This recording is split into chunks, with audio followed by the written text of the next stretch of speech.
하나님의 아들을 믿는 자들이라는 제목으로 말씀 나눴어요. 아주 평범한 거지만 그게 진리죠. 신앙의 핵심입니다. 하나님의 아들을 믿는 자들.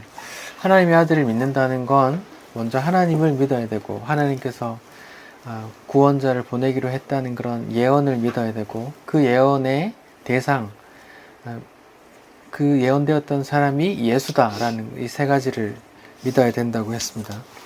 그런데 믿는다는 것도 인간의 의지나 결단이 아니라고 성경은 말하죠. 오직 하나님의 선물이라고 말합니다.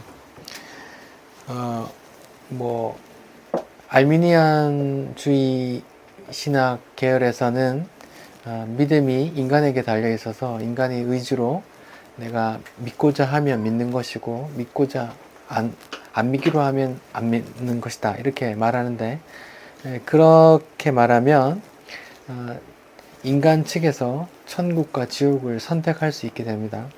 성경은 그렇게 말하는 게 아니죠. 하나님께서 창세전에 택한 자들이 있다고 말씀하시고, 아버지께서 내게, 예수님에게 보내주신 자만이 내 음성을 듣는다. 또 오늘 본문에서도 진리에 속한 자는 내 음성을 듣는다, 이렇게 또 말씀을 하는 거죠. 그러니까 인간이 믿기로 했다고 다 믿고 천국 가는 게 아니죠. 택한 자들이 있고, 그 가운데 귀가 열린 자들이, 듣게 되는 자들이, 믿음을 선물로 받은 자들이 있는 겁니다. 특히 오늘 말씀과 관련해서는 믿음을 선물로 받아 보이지 않는 하나님의 나라와 그 나라의 왕을, 또 그 왕이 간 그 길을 볼 수 있고 이해할 수 있는 자가 따로 있다는 이야기를 좀 하고 싶은 겁니다. 지난주 말씀에서 좀 오늘날 오해되고 있는 말씀들을 좀 생각해 보면, 예수가 구원자라는 부분에 대해서 굉장히 혼란을 겪고 있습니다. 예수님이 구원자 지금 뭐야? 라고 이렇게 생각할 수 있는데, 그것은 다 말하는 교리이고, 신앙인 개개인은 예수를 구원자로 생각하는 게 아니라 뭘로 생각하는, 이 땅의 모든 어려운 문제들의 해결자라고 이해를 해요. 문제가 많으시죠? 예수님 믿으면 다 해결됩니다 라고 강단에서도 교회에서도 그렇게 전도하라고 가르치고, 그런 전도를 받고 온 사람은 예수가 모든 문제를 해결해 준다라고 생각하고 그런 기대를 갖고 온단 말이에요. 성경은 예수를 구원자라고 말합니다.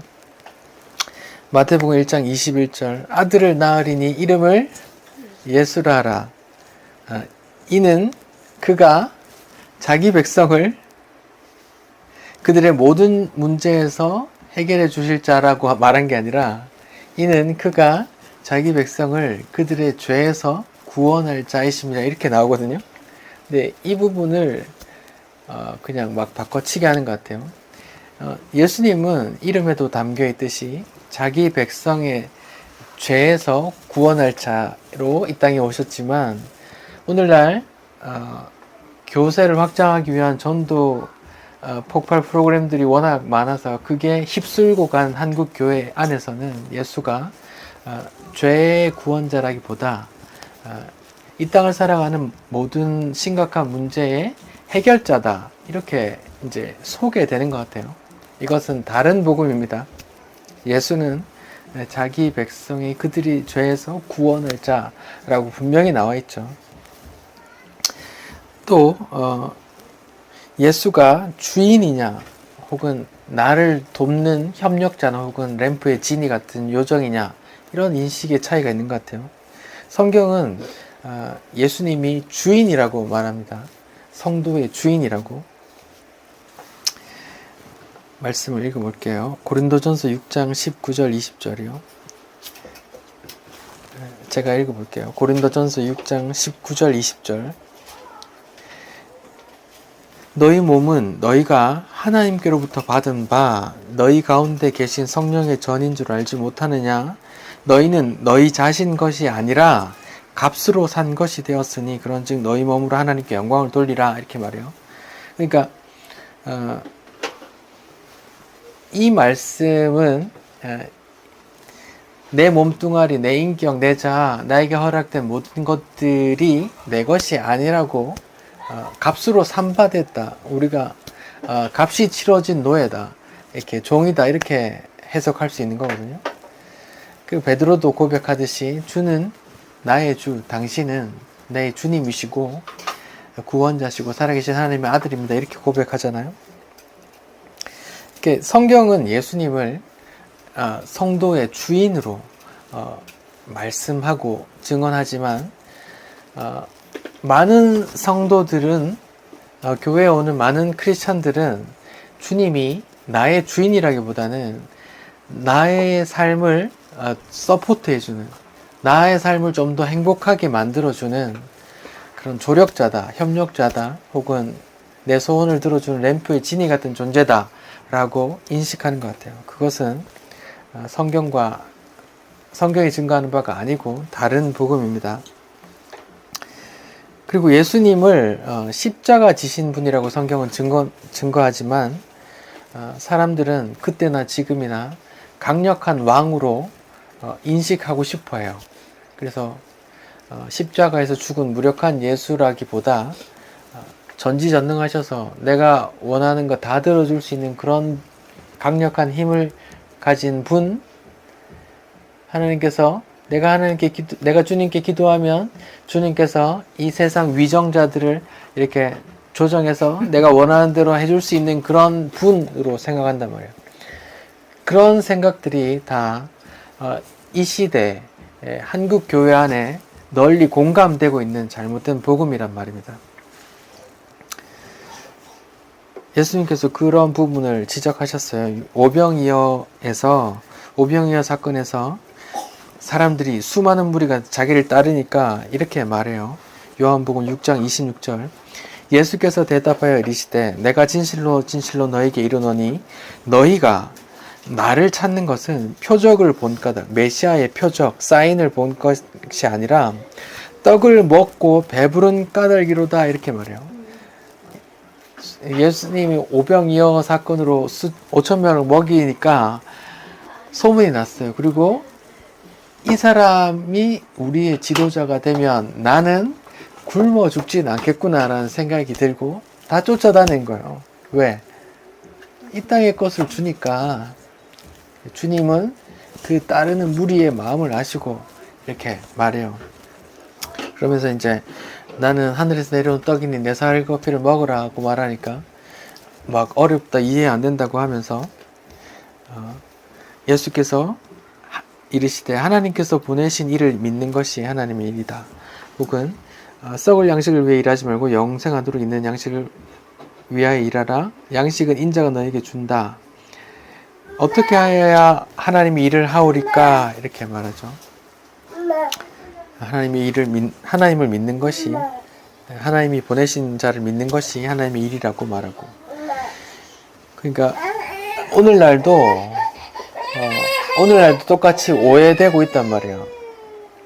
예수가 십자가 지신 내 죄를 해결하기 위해 대신 내 죄를 짊어지고 죽은 어린 양으로 보는 게 아니라 내 삶의 필요를 다 채워주는 그런 현실적인 강력한 지도자이길 바란단 말이에요. 그것을 내심 기대하고 교회에 오고 그렇게 기도하고 있단 말이에요. 아닙니다. 성경은 십자가에서 무력하게 죽은 예수를 증거해요. 오히려 사단이 네가 하나님의 아들이거든 거기서 내려와봐 그럼 내가 믿을게 이렇게 말했단 말이에요. 그러면 사람들은 성경이 말하는 바를 믿는 게 아니라 사단이 증거하는 바를 오히려 믿고 따르려고 하는 경향이 있는 거예요. 아주 심각한 문제입니다. 그런 오해들이 있다는 걸 좀 말씀드리고 싶었고, 오늘 본문 요한복음 18장 본문을 통해서 교회 주의 나라에 속한 자들이란 제목으로 말씀을 좀 나누겠습니다. 주의 나라에 속한 자들입니다. 먼저 지난주에 이어서 이제 이어지는 본문인데요. 지난주에는 이제 예수를 잡아다가 이제 유대인의 종교 지도자 산헤드린 공의회에서 이제 사형을 선고했죠. 그리고 그 예수를 잡아다가 관정 로마 총독이 있는 빌라도가 있는 총독에게 갖다 놓습니다. 근데 그런 들어가지 않는 사연들이 있어요. 제가 한번 읽어볼게요. 요한복음 18장 28절. 그들이 예수를 가야바 대제사장 이름입니다. 대제사장에게서 관정, 이제 로마 총독의 관정으로 끌고 가니 새벽이라 그들은 더럽힘을 받지 아니하려고 유월절 잔치를 먹고자 하여 관정에 들어가지 아니하더라 이렇게 나와요. 로마 총독이 너무 더러워서 안 들어가는 게 아니고 그들의 율법적인 어떤 그런 율법 지킴의 경향이 있는 거예요. 이제 그날 새벽이라고 나오는데 그날 저녁부터는 이제 유월절이 시작되는 날이에요. 유월절이 절기가 시작되는데 만약에 내가 이방인의 뜰이나 부정한 짐승에 손 닿으면 내가 부정해지기 때문에 이걸 다시 씻는 제사를 행해야 또 예수님 그 유월절 잔치에 같이 떡을 뗄 수 있단 말이야. 그러니까 부정해지지 않으려고 이방인의 뜰, 로마 총독이 있는 하나님이 없다고 하나님을 인정하지 않는 그 이방인의 뜰에 들어가지 않으려고 하는 율법을 지키려고 한단 말이에요. 근데 보세요. 아주 재밌는 게 그렇게 자기 열심으로 하나님의 율법을 지킨다는 열심으로 지금 누구를 그 관정 안에 밀어 넣었어요? 예수를 밀어 넣었어요. 뭐 하기 위해서? 예수를 죽이기 위해서 밀어 넣었어요. 보세요. 하나님을 가장 잘 따른다는 하나님의 선민이라고 자부하고 하나님의 말씀을 누구보다 내가 잘 지켜라고 하는 사람들이 난 율법을 지킬 거야 하면서 하나님의 아들을 죽이려고 한단 말이에요. 재밌죠? 율법을 지키려고 하는 그 열심으로 하나님의 아들을 죽인단 말이에요. 재밌죠? 그런 이제 사연이 있어요. 그래서 빌라도가 친절히 밖으로 나와서 유대인을 접견해요. 29절. 그러므로 빌라도가 밖으로 나가서 이렇게 이제 유대인들을 만나 그들에게 말하되 너희가 무슨 일로 이 사람을 고발하였느냐? 대답하되 이 사람이 행악자가 아니었더라면 우리가 당신에게 넘기지 아니하였겠나이다. 이제 아주 심각한 놈이야 이렇게 말하는 거예요. 빌라도가 관여하고 싶지 않아서 너희가 그를 데려다가 너희 법대로 재판해라. 유대인들이 이르되 우리에게는 사람을 죽인 권한이 없나이다 합니다. 자, 이게 공식적인 권한이에요. 유대는 지금 이스라엘은 당시 로마 식민지죠.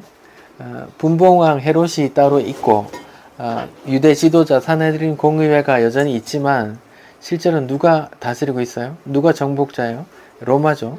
로마 총독이 지금 나와 있단 말이에요. 우리나라가 일제강점기체 조선 총독부가 있는 것처럼 로마가 지배하고 있단 말이에요. 그래서 헤롯 왕 분봉왕도 있고 산헤드린 공의회 유대 지도자들도 있지만 그들이 사람을 죽일 권한은 없어요.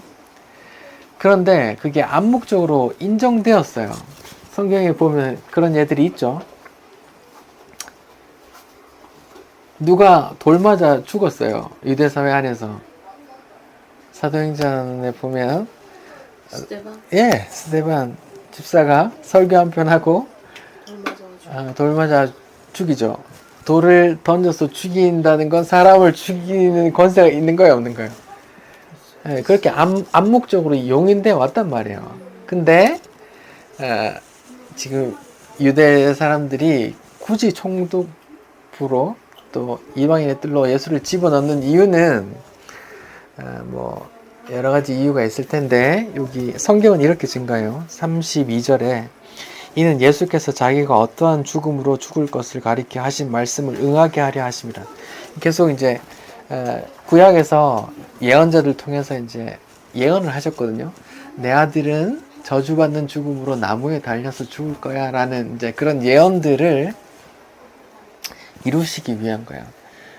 유대인들이 로마 총독 모르게 돌을 던져서 죽일 수는 있지만 공공연하게 십자가에 못 박을 수는 없단 말이에요. 그러니까 이제 십자가에 못 박을 권한이 있는 로마 총독부에 넘기는 거예요. 이것이 철저한 하나님의 뜻이다. 하나님의 지금 뜻대로 지금 그렇게 순응되어져 가고 있다. 하나님이 감독, 프로듀서가 되어서 그 연기자들을 세워서 지금 그렇게 끌고 가신다는 거죠. 예, 이제 빌라도와 예수님의 대화가 이어집니다. 33절. 이에 빌라도가 다시 관정에 들어가 예수를 불러 이르되 네가 유대인의 왕이냐? 이렇게 물어요. 예수님께서 대답하시되 이는 네가 스스로 한 말이냐? 다른 사람들이 나에게 대해 한 말이냐? 예수님은 하나님의 아들이시죠. 하나님이시기도 하고 사람이시기도 하죠. 사람의 마음을 다 압니다. 오병이어 사건 이후에 따르는 무리들의 생각을 다 아시고 너희가 나를 따르는 거는 내가 메시아이기 때문에 그런 게 아니라 먹고 배불러서 따라다니는 거는 이렇게 다 아시잖아요. 제자들이 수군거리면서 따라다녀요. 야, 예수님이 이제 예루살렘 입성하면 내가 좌의정하고 영의정하고 해야지. 아니야, 네가 왜 내가 해야지. 이러고 있는 거를 주님은 다 아시고 야야 그런 거 다른 하나님이 다 정한 사람이 할 거야 이렇게 말한단 말이에요. 사람의 마음을 다 아시는데 빌라도에게 묻는 건 빌라도에게 한 번 더 기회를 주는 거예요. 네 입으로 나를 유대인 왕으로 시인할 그런 기회를 주시는 것일 수도 있죠. 물론 빌라도는 그럴 마음이 없죠. 기분이 좀 나빴습니다. 빌라도가 35절 빌라도가 대답하되 내가 유대인인 줄 아냐? 내가 무슨 유대인이냐? 니를 왕으로 부르게? 내가 아니라 네 나라 사람과 대제사장들이 너를 내게 넘겼으니 네가 무슨 짓 했어? 이렇게 이제 신문하는 거로 가는 거죠. 근데 예수님이 빌라도라는 총독 앞에서 되게 당당하게 오히려 반문하고 지금 당당하게 대화를 해요. 36절 예수님께서 대답하시되 네 나라 사람들이 나를 넘겼어. 내가 너를 죽일 권한도 있고 살릴 권한도 있어. 네 무슨 짓 했어? 라고 신문하는데 예수님은 이렇게 말해요. 내 나라는 이 세상에 속한 것이 아니야. 만일 내 나라가 이 세상에 속한 것이었다면 내 종들이 나를 넘겨주지 않기 위해서 싸웠을 거야. 내 나라는 여기에 속한 것이 아니다. 이렇게 말해요. 자 보세요. 36절을 보면 빨간 글씨 주님의 말에 보면 앞뒤로 똑같은 말이 있어요. 내 나라는 이 세상에 속한 것이 아니다. 맨 끝에도 내 나라는 여기에 속한 것이 아니다. 이게 이제 그 말했던 유대인들이 즐겨 쓰는 그 강조요법 인클루지오 샌드위치 구조라고 해요. 그러니까 앞뒤에 이제 빵을 넣고 그 속에 이제 얘기를 하는 건데 내 나라는 이 세상에 속한 나라가 아니야 라고 예수님 강조하고 싶은 거예요. 처음과 끝에서 똑같이. 그러면서 이제 얘기를 하시는데 그러면 네가 왕이냐? 또 물어요. 빌라도가. 그래 내가 왕이야. 나는 그걸로 태어났고 이 땅에 왔고 진리에 대해서 증언하려 했어. 무릇 진리에 속한 자는 내 음성을 들을 거야 라고 말하는데 빌라도가 진리가 무엇이냐 하더라 하고 이 말을 하고 다시 유대인들에게 나가서 이르되 나는 그에게서 아무 죄를 찾지 못했다 한다. 이렇게 나와요. 지금 이제 요 진리에 관한 부분은 이제 다음 주에 보기로 하고 지금 로마 총독과 유대인의 왕 하나님의 나라의 왕자 간의 그런 말이지만 이런 대립 구조를 볼 수 있거든요. 지금 현실적인 지도자, 현실적인 권세자, 로마 총독, 나를 죽일 수도 있고 살릴 수도 있는 권한이 있는 로마 총독과 보이지 않는 나라의 왕이라고 말하는 하나님의 아들 예수와 간의 대화란 말이에요. 근데 너무나 대등하게 대화를 해요. 마치 친구처럼 너무나 대등한 건데. 근데 팩트는 뭐예요? 사람들이 보기에 그는 어떤 상황이에요? 빌라도는 예수를 죽일 권한도 있고 살릴 권한도 있는 그런 막대한 권세자고 우리가 보기에 예수라는 사람은 예, 그냥 풍전등화, 곧 꺼질 바람 앞에 촛불 같은 그런 파리 목숨 같은 그런 존재인데 대화가 아주 대등하단 말이에요. 주님께서 아주 대등하게 말하는 거예요. 그런 것을 볼 수 있고, 빌라도가 진리에 대해서 증언하겠다고 하니까 빌라도가 진리가 뭔데? 라고 이제 궁금해서 묻는 게 아니고 콧방귀를 끼면서 하는 말이에요. 네가 지금 목숨이 들어온 상황에서 진리 타령이냐? 네가 생각하는 진리가 뭐라고 생각해? 하면서 이제 들을 생각도 안 하고 진리가 뭔데? 뭐 진리가 밥 먹여주냐? 진리가 널 살려줘?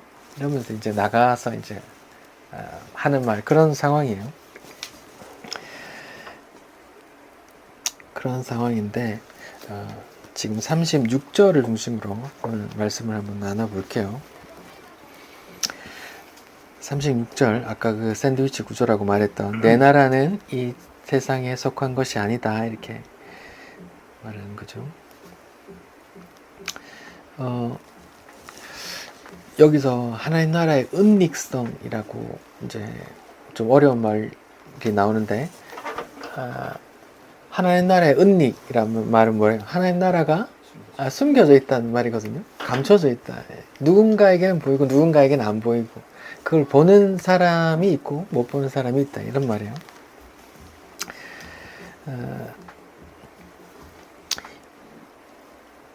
그런데 이제 오늘 얘기 보면 이게 분명히 말해요. 내 나라는 이 땅에 속한 나라가 아니야. 예수님께서 분명히 말하잖아요.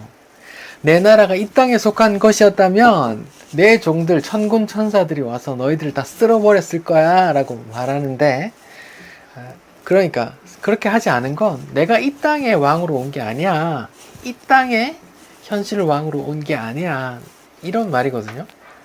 그런데 이런 성경의 증거와 달리 오늘날 좀 열심히 있는 교회, 대부분의 교회에서는 뭐라고 가르쳐요? 주님의 나라를 우리가 빛과 소금이 되어 이 땅에 실현하자, 이렇게 말한단 말이에요. 그런 말 많이 들어봤죠?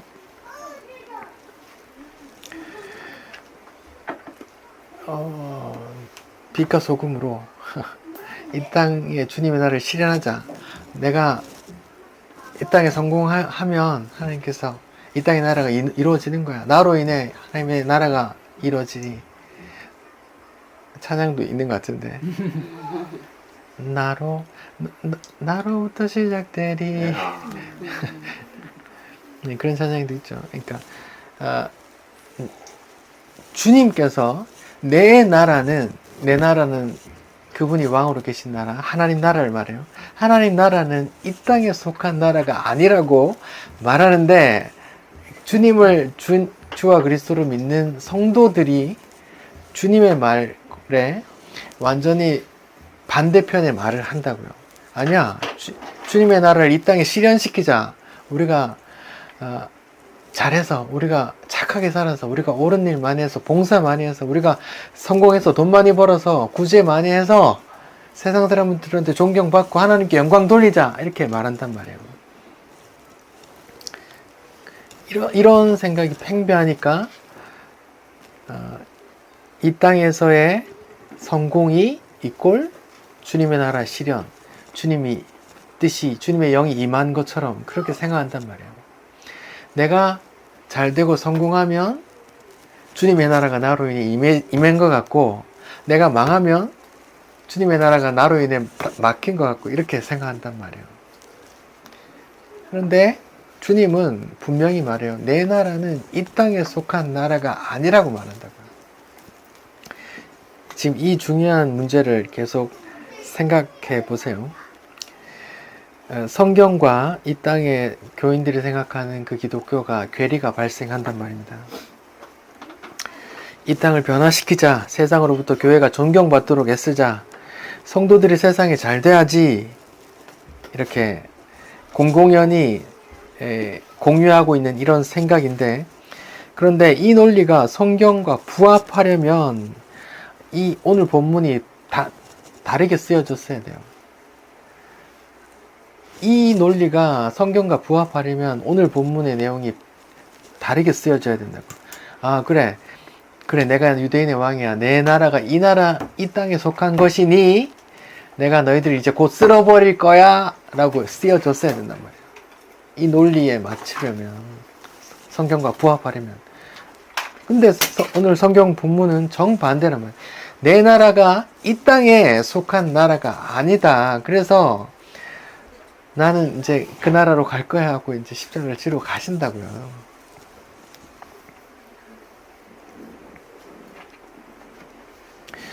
이걸 어떻게 이해해야 될까요?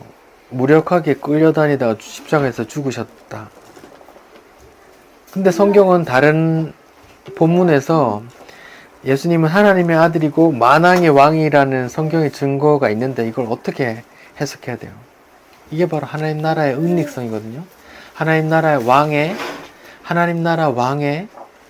은닉성이기도 하고요. 또 성도의 은닉성이기도 해요. 지금도 말할 수 있는데 하나님 나라는 철저하게 감춰져 있습니다. 성경이 말해요. 이사야서 한번 읽어봅시다. 이사야서 6장 8절. 이사야서 6장 8절. 하나님께서 이사야 선지자를 부르시고 그렇게 사명을 주는 부분입니다. 이사야서 6장 8절. 제가 읽어볼게요. 내가 또 주의 목소리를 들으니 주께서 이르시되 내가 누구를 보내며 누가 우리를 위하여 갈꼬. 이 찬양도 있죠. 누가 나를 위해 가서 뭐 이렇게 이 찬양이죠. 그때 내가 이르되, 이사야가 하는 말이요. 내가 여기 있나이다 나를 보내소서. 주님 내가 여기 있사오니 나를 보내소서. 이렇게 찬양도 하잖아요. 이 본문에 딴 거거든요. 그래, 지금 좋아요. 누가 나를 위해 갈고 손들고 제가 가겠습니다 했단 말이에요.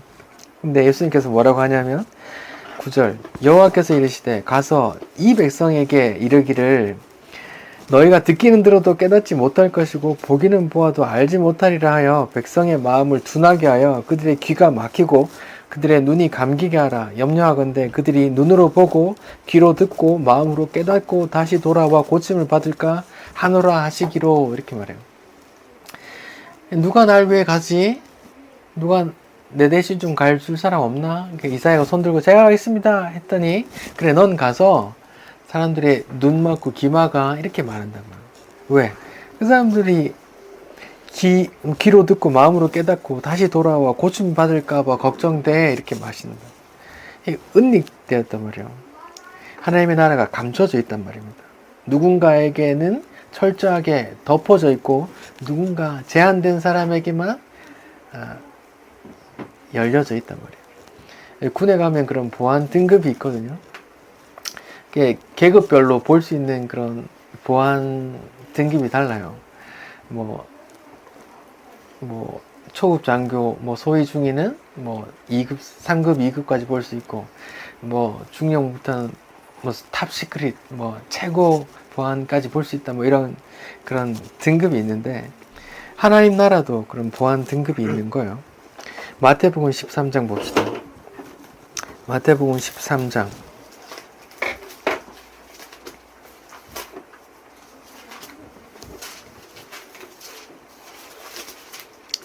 말씀을 같이 이제 읽을 기회도 없으니까 같이 읽어봅시다. 마태복음 13장 10절부터 같이 한번 읽어봅시다. 16절까지. 10절부터 시작.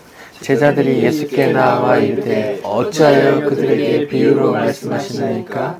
대답하여 이르시되 천국의 비밀을 나눈 것이 너희에게는 허락되었으나 그들에게는 아니 되었나니 무릇 있는 자는 받아 넉넉하게 될 때 없는 자는 그 있는 것도 빼앗기리라. 그러므로 내가 그들에게 비유로 말하는 것은 그들이 보아도 보지 못하며 들어도 듣지 못하며 깨닫지 못함이니라.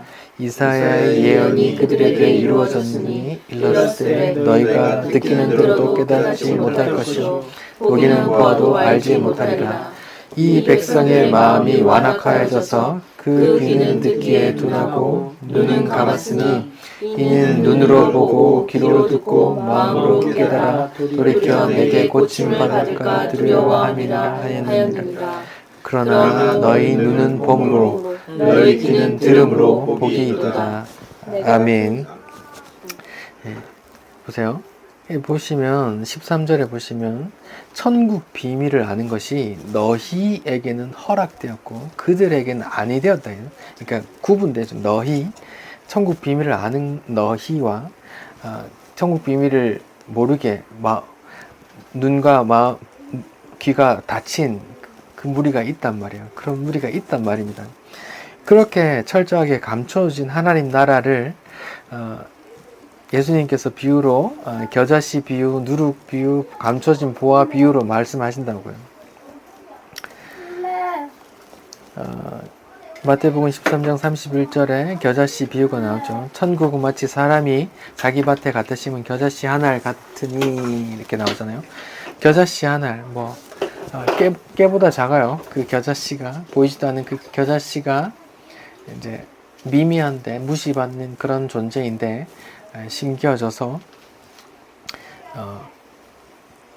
공중의 새들이 깃들게 된다. 또 누룩 가루 서말에 아주 작은 들어가는 누룩과 같다 이렇게 말하는 거죠. 이렇게 감추어져 있단 말입니다. 잘 보이지 않는단 말이에요. 또 마태복음 13장 44절에 천국 마치 밭에 감추인 보화 같다 하잖아요. 사람이 이를 발견하고 숨겨두고 기뻐하여 돌아가서 자기 소유를 다 팔아 그 밭을 사니라. 그러니까 밭에 감추인 보화인데 그 지나가는 무수히 많은 사람들, 거기에 그 밭에서 일한 무수히 많은 사람들이 있지만 누군가에게 그게 발견된단 말이에요. 근데 무수히 많은 사람들에게는 안 보인단 말이에요. 네, 발견한 사람은 이 가치를 알고 전 재산을 팔아 그 밭을 살아야 한단 말이에요. 그러니까 천국이 감추어져 있다 이 말입니다. 누군가에게는 보인다 이 말입니다. 그런데 천국 비유 중에 다른 비유가 있어요. 마태복음 13장 45절 46절에 보면 진주장사 비유가 나오거든요. 천국은 마치 좋은 진주를 구하는 장사 같으니 극히 값진 진주를 하나 발견함에 가서 자기의 소유를 다 팔아 그 진주를 사니라. 이게 밭에 감추인 보화와 같이 보일 수도 있고 다르게 보일 수도 있는데요.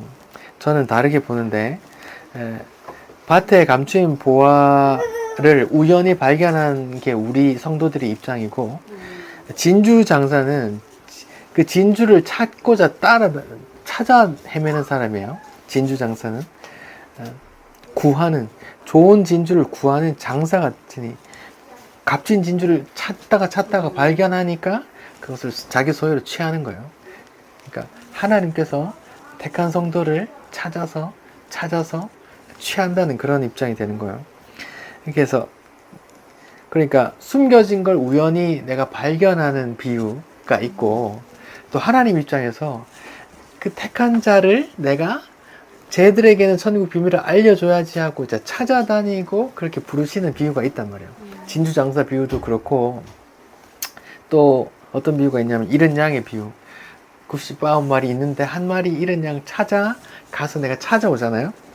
그리고 누가복음 15장에 그 잃은 양, 잃은 드라크마 이게 찾아낸단 말이에요. 찾아간단 말이에요. 그 주인 입장에서 하나님 입장에서 찾아간단 말이에요. 그 잃어버린 아들의 비유, 이렇게 탕자 비유도 마찬가지인데 탕자 비유는 그 두 개가 함께 있어요. 탕자 입장에서 보면 이렇게 세상 하나님 아버지를 죽은 것처럼 여기고 떠나갔다가 다시 아버지께 돌아오는 그 아버지 집에 보화를 발견하고 다시 돌아오고 아버지도 계속 그 아버지도 그 아들을 계속 기다리고 있잖아요. 그래서 성도의 입장과 그 주인, 그 아들을 기다리는 그 아버지 입장이 함께 만나는 그런 비유가 탕자의 비유란 말이에요. 그러니까 천국 비유도 재밌죠. 감추어진 걸 우연히 성도 입장에서 발견하는 그런 비유가 있는 거고, 하나님 입장에서 이렇게 찾아내시고 그들에게만 몰래 열어주는 그런 개념이 있는 거예요. 돌아온 탕자 비유는 그 두 개가 같이 있는 거죠.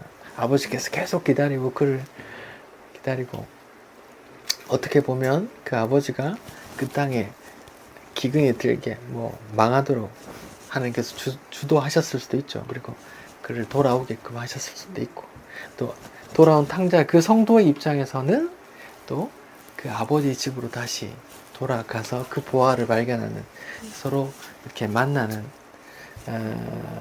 그 천지 창조의 그림, 하나님과 아담이 이렇게 만나는 그 그림처럼 그런 장면이 있는 거예요. 재밌죠? 천국 비유가 성도의 입장에서 우연히 발견하는, 보화를 발견하는 그런 개념이 있는 반면에, 또 하나님 입장에서 잃어버린 걸 찾으러 가는 그런 개념이 있단 말이에요.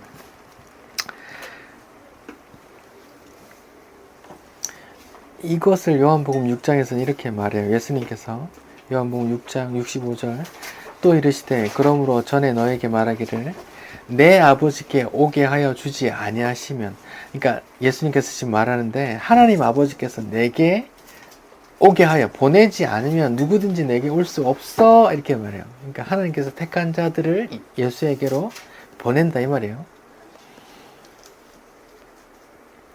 이런 말 하니까 그때부터 제자 중에서 많은 사람이 떠나가고 다시 그와 다니지 않더라, 이런 말이에요. 재밌죠?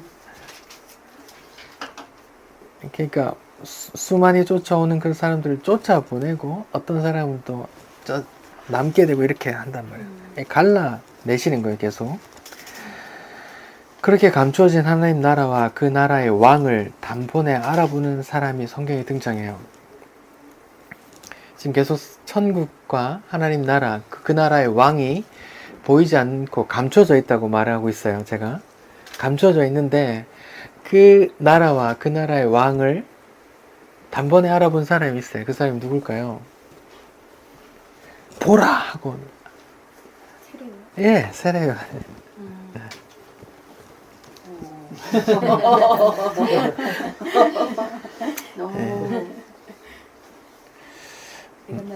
네.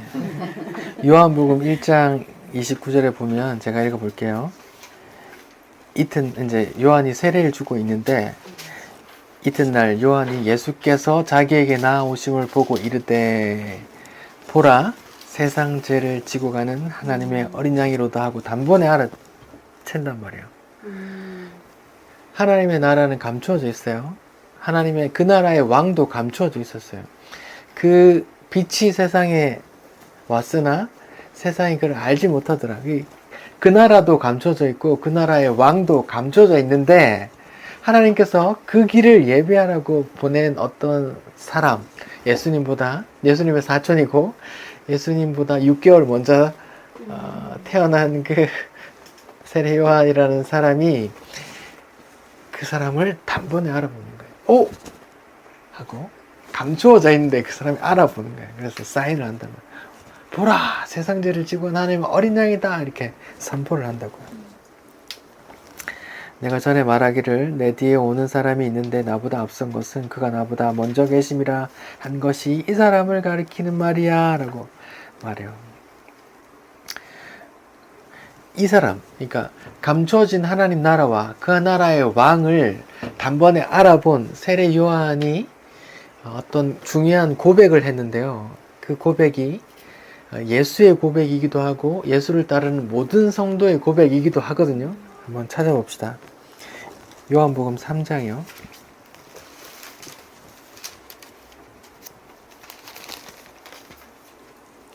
요한복음 3장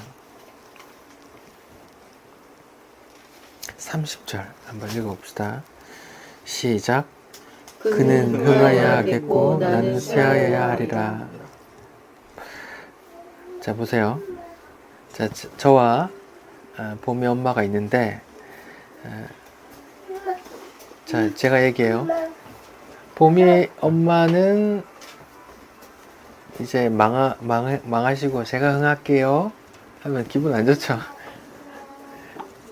이 세상의 모든 사람들의 주장은, 원함은 뭐예요? 네가 망하고 이제부터 내가 흥할게예요.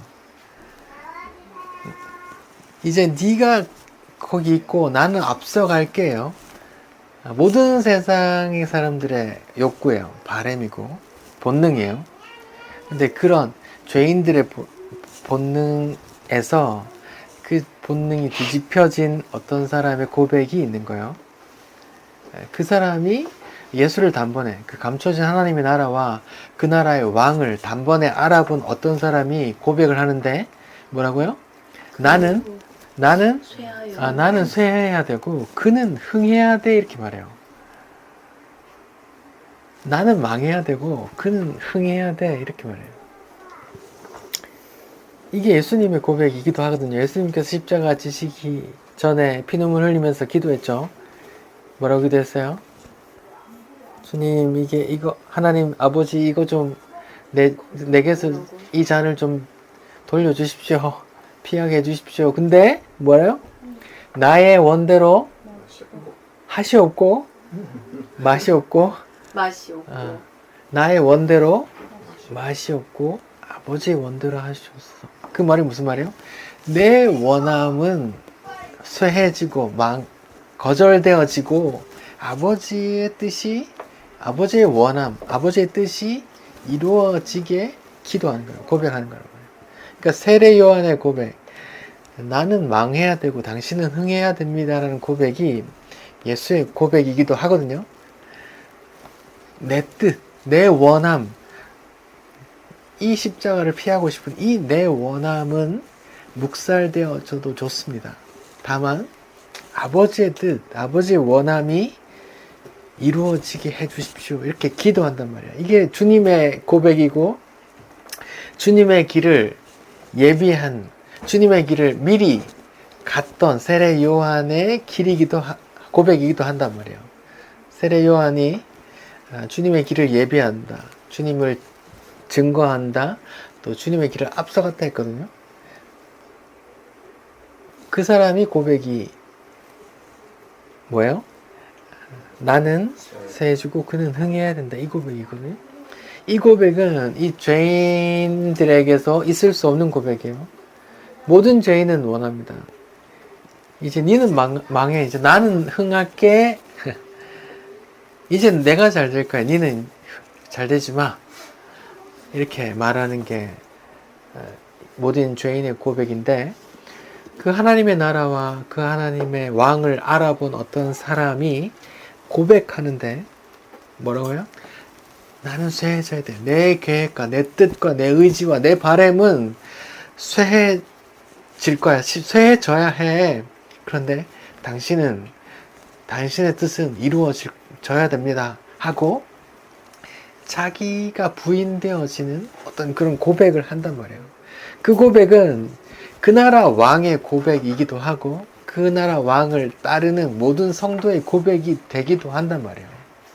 그게 자기 부인의 고백이거든요. 예수님께서 다른 말로 말하기를 나를 따르려거든 자기를 부인하고 날 따라와, 자기 십자가를 지고 날 따라와 하는 말과 같은 말이란 말이에요. 그런데 이 말도, 이 가르침도 내 의지로, 알겠습니다, 내가 이 어금니 꽉 깨물고 참으면서 부인해 보겠습니다, 이렇게 가면 하나님과 전혀 관계없는 거예요.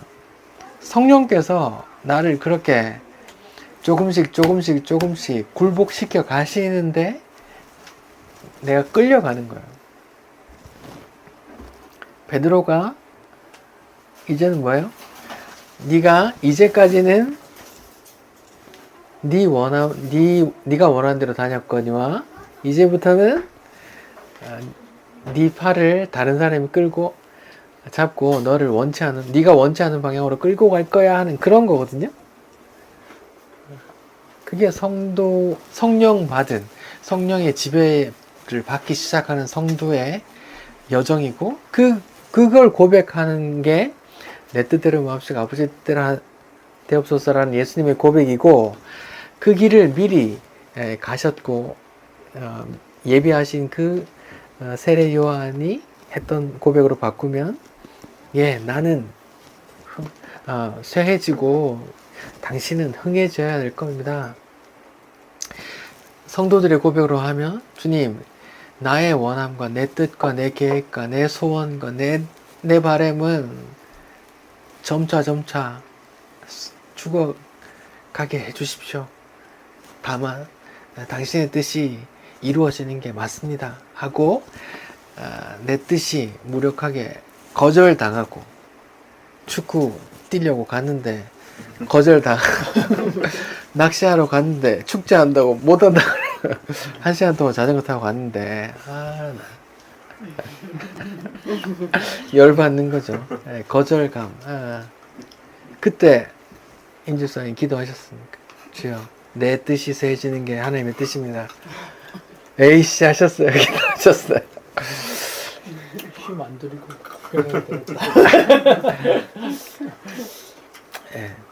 저는 예, 알겠습니다 하고 무력하게 돌아섰지만, 이제 속으로 투덜투덜 했거든요. 미리 공지를 하든가. 지금 1시간 동안 자전거 타고 왔는데 지금 다리 지나고만. 이미 태백에서 많이 겪어가지고. 그런 이제 거절당함, 내가 원하는 게 있었어요. 간절히 원하는 게 있었어요. 그게 꺾여졌어요. 여러분의 삶에서 당신의 뜻들이 꺾임이 얼마나 있었습니까? 제 삶에 한 획을 그었던 사건이, 저는 신림동에서 고시 공부를 많이 오래 했는데 그게 거절당했어요. 간절히 원하고 피똥 싸면서 공부했는데 거절당했단 말이에요.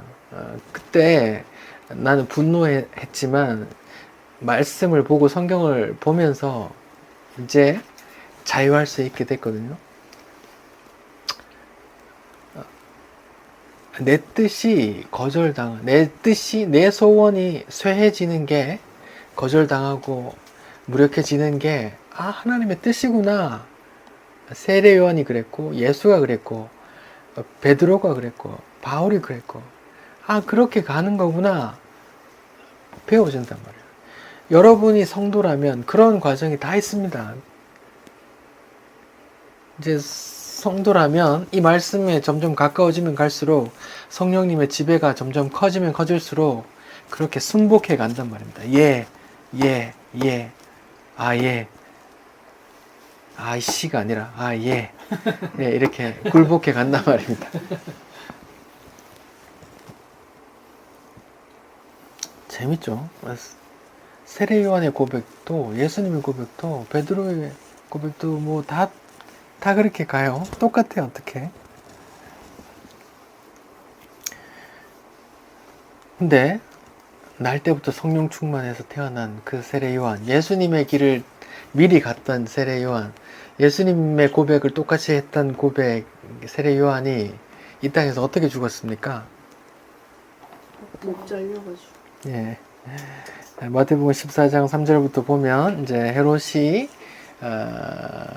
이제 생일 잔치 때 이제 그 사촌 동생 빌립의 아내를 자기 아내로 취한 것 때문에 세례 요한이 너 그거 죄야, 회개해, 이렇게 이제 선포했는데, 세례 요한이 다 선지자고 하니까 헤롯이 못 죽이고 주저하고 있었는데, 이제 생일에 춤추고 헤로디아의 딸이 춤춰서 너무 기뻐서, 근데 땅에 절반이라도 줄게, 뭐 해줄까 하니까 세례 요한의 목을 주십시오 이렇게 해서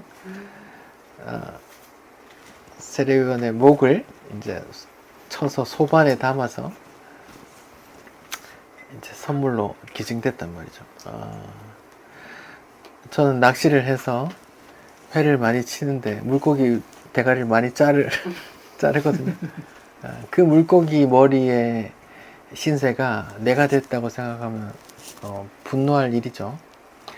근데 세례 요한이라는, 날 때부터 성령 충만해서 또 막 들에서 자라고 막 메뚜기가 석청 먹어주면서 그 감춰진 하나님의 나라와 하나님의 나라의 그 비밀한 하나님의 왕, 그 그 어린 양을 단번에 알아봤던 그 세례 요한의 이 땅에서의 끝이 그렇게 어린 소녀의 춤값으로 목이 잘려졌단 말이에요.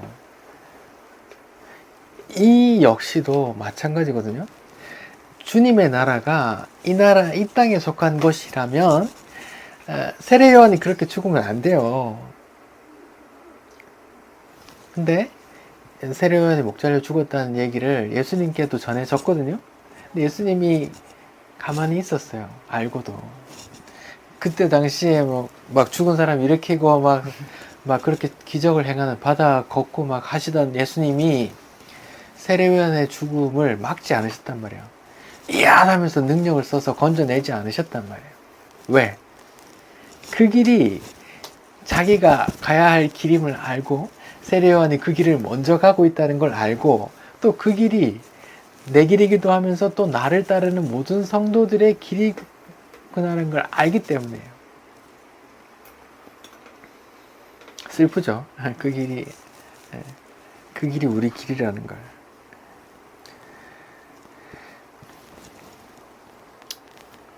야고보, 제일 먼저 순교당한 야고보라는 사도가 있어요.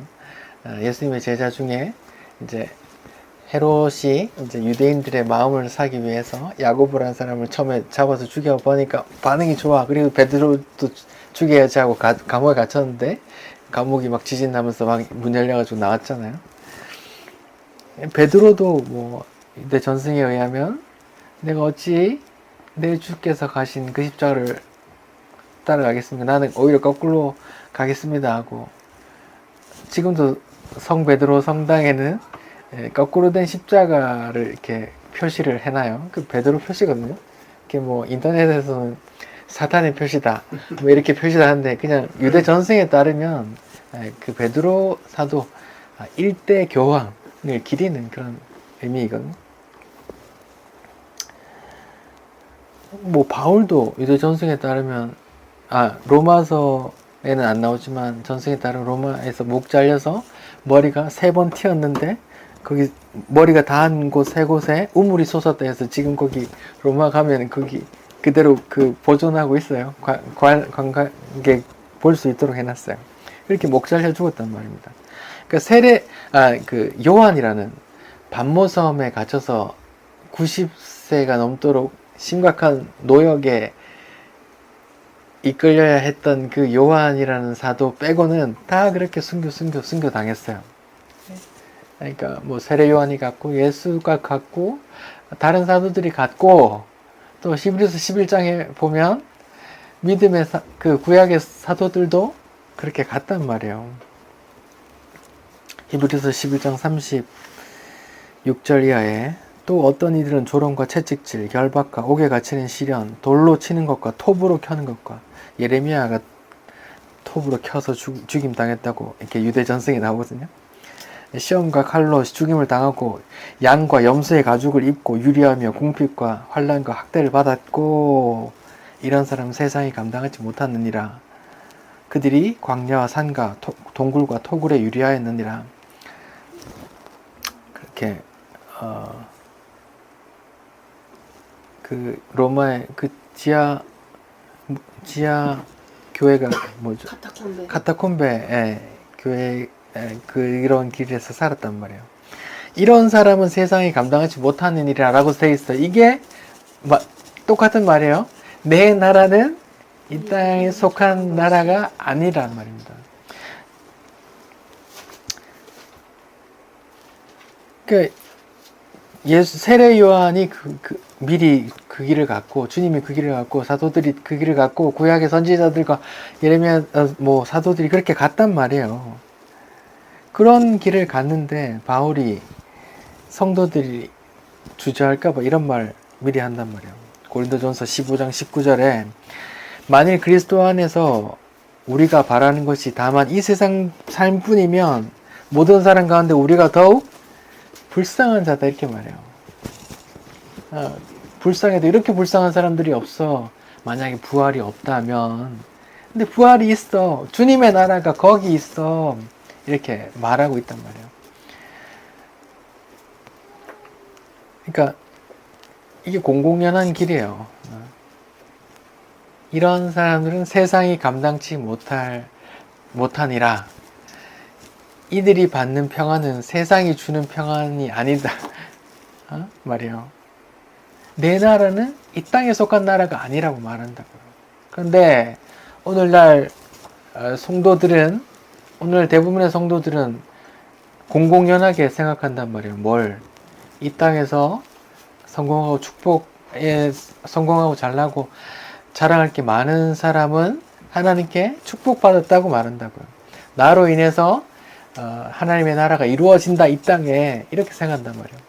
반대로 거기에 똑같이 젖어 있는 사람은 내가 망했어요. 그러면 하나님의 나라가 나로 인해 망했다고 생각하고 하나님 나한테 왜 이러십니까 하고 이렇게 따진단 말이에요. 아니, 주님의 나라가 이 땅의 나라가 아니란 말입니다. 주님의 성도가 이 땅에서 잘 돼서 기뻐하고 못돼서 슬퍼하는 건 주님의 나라와 상관없단 말입니다. 주님의 나라가 이 땅에 속한 나라가 아니라고 하잖아요.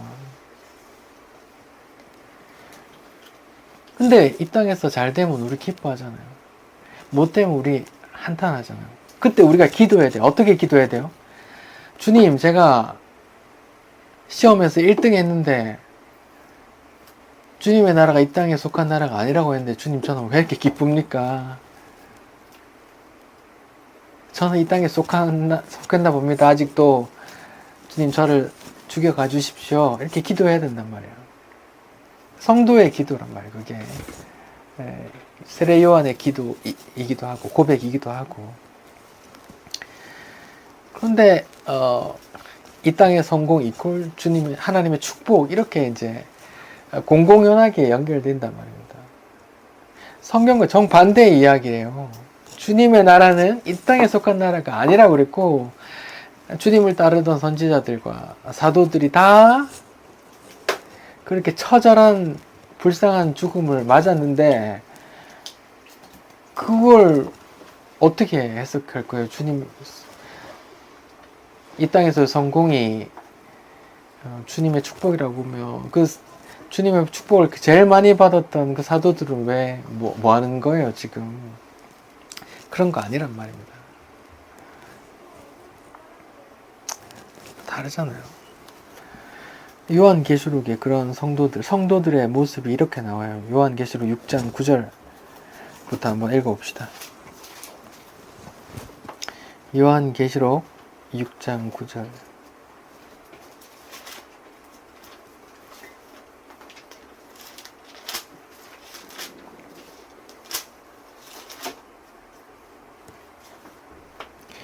읽어봅시다. 6장 9절부터 11절 시작. 다섯째 인을 떼실 때 내가 보니 하나님의 말씀과 그들이 가진 증거로 말미암아 죽임을 당한 영혼들이 제단 아래에 있어 큰 소리로 불러 이르되 거룩하고 참되신 대주제여 땅에 거하는 자들을 심판하여 우리 피를 갚아주지 아니하시기를 어느 때까지 하시려 하나이까 하니 각각 그들에게 흰 두루마기를 주시며 이르시되 아직 잠시 동안 쉬되 그들의 동무 종들과 형제들도 자기처럼 죽임을 당하여 그 수가 차기까지 하라 하시더라. 보세요. 성도들이 있는데, 무수히 많은 성도들이 있는데, 그 성도들이 어떻게 표현하냐면 죽임 당한 영혼들이라고 표현해요. 이것을 문자 그대로 볼 수도 있지만 문자 그 외에도 해석할 수 있는데, 이 땅에서 무력한 자로 주님의 길을 가면서 그렇게 손해보고 피해당하고 찍소리 못하고 그렇게 살아간, 마치 없는 사람들처럼 무시당하는 그런 사람들로 살았던 사람들이 단체로 하나님께 주님께 호소하는데, 참되신 대주제여 땅에 거하는 자들 심판하여 우리 피를 갚아 주기지 아니하시길 언제까지 하십니까? 하니까 주님이 대답하기를 아직 기다려. 아직 니네처럼 죽어야 될 사람들이 더 있어. 이렇게. 그러니까 그 길이 다 성도들의 길이란 말이에요. 그렇게 자기가 부인되어지는 그 길, 화가고 내 멋대로 하고 싶지만, 당장 내가 다 복수하고 싶지만, 주께 그 모든 심판을 맡겨 드리는, 내 원대로 하고 싶은 마음을 다 쇠해가 지는 그런 자들로, 그런 자들이 다 성도의 길이란 말이에요. 이런 말씀들을 아까 그 세상 가치관과 연결하면 어떻게 돼요? 세상적으로 성공하는 게 하나님의 축복이라면서요. 근데 주님의 성도들은 그 주님 면전에서 계속 언제 우리 신원, 우리 피를 갚아주겠습니까? 하고 한탄하고 죽임 당한 영혼이라고 하는데, 이 땅에서 잘못 잘석을 부자가 되고 다 이루고 내가 원하는 거 다 이룬 그런 사람들이 죽임 당한 영혼이라고 어떻게 말해요?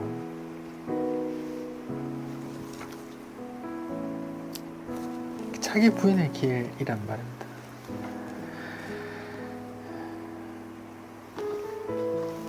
그 감추어진 주의 나라와 주의 왕대심을 알아본 사람 세례 요한이 그 길을 갔고, 그 길을 또 예수님이 갔고, 그 모든 성도들이 또 그 길을 따라가요.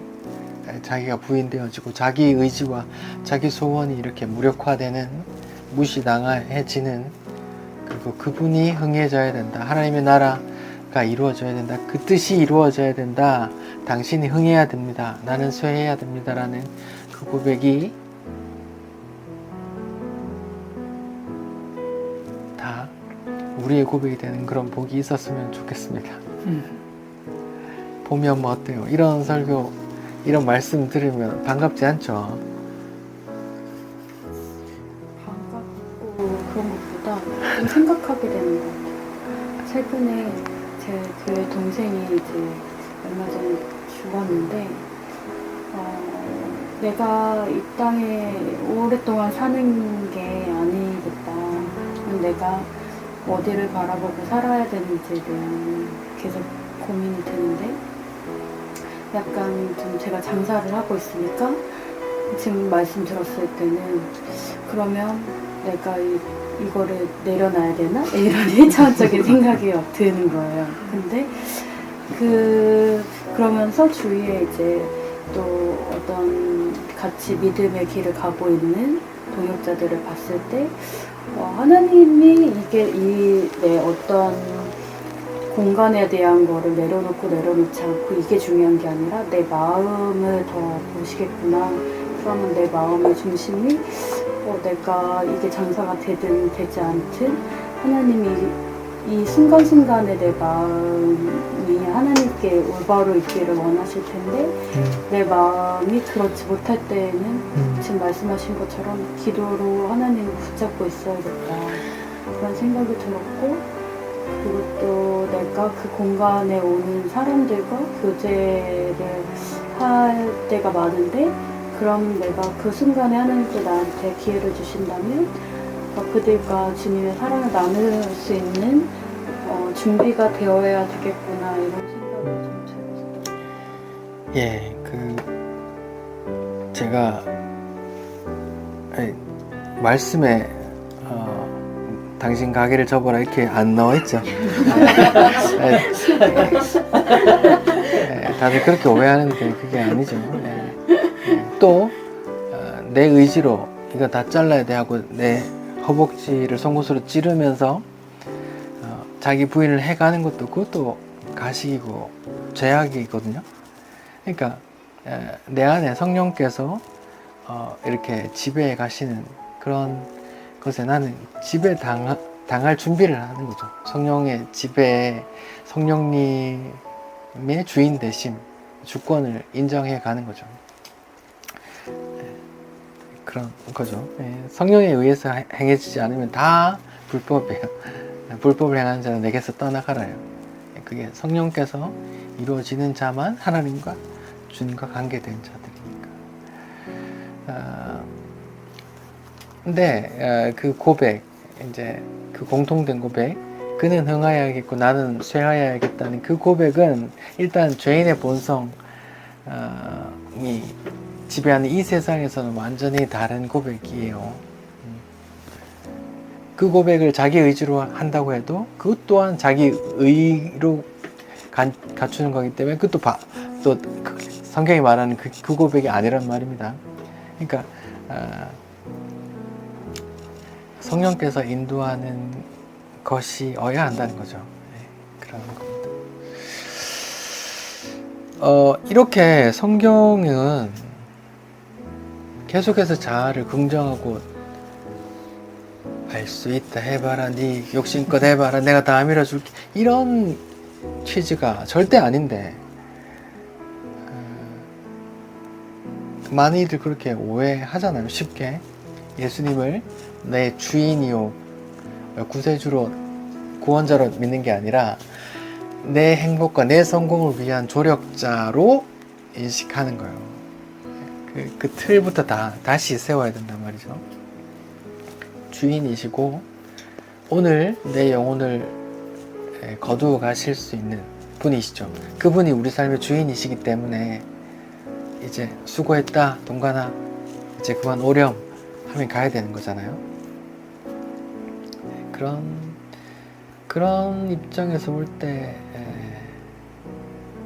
이 땅에서 점점 발이 띄어지겠죠. 그 세례 요한의 고백, 주님의 고백이 우리의 고백이 되는 복이 있기를 바랍니다. 기도하겠습니다.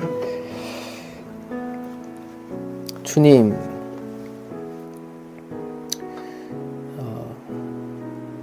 주님, 제가 흥하고 싶습니다. 우리는 다 그런 마음입니다. 나의 흥함을 위해, 나의 성공을 위해 주님의 힘까지 끌어다 쓰고 싶습니다. 그래서 사람들 앞에서 증명해 보이고 싶습니다. 내가 이만큼 성공했노라. 이 꼴 하나님의 축복을 받았다. 하나님의 나라가 나로 인해 이 땅에 이루어졌다. 증명하고 싶습니다. 자랑하고 싶습니다. 인정받고 싶습니다. 그런데 주님께서 오늘 빌라도 앞에서 말씀해 주셨습니다. 내 나라는 이 세상에 속한 나라가 아니라고요. 바울이 말했습니다. 이 땅에 살 뿐이면 우리처럼 불쌍한 사람이 없다. 주님, 부활이 있고 또 그 영원한 나라, 하나님의 나라가 있다는 것을 우리에게 늘 인지시켜 주시고 성령께서 우리를 오늘 하루, 내일 하루 조금씩 나의 원을 굴복시켜 가시고 주님의 뜻이 우리 삶 가운데 이루어지도록 또 그 주님의 뜻을 기도하도록 이끌어가 주옵소서.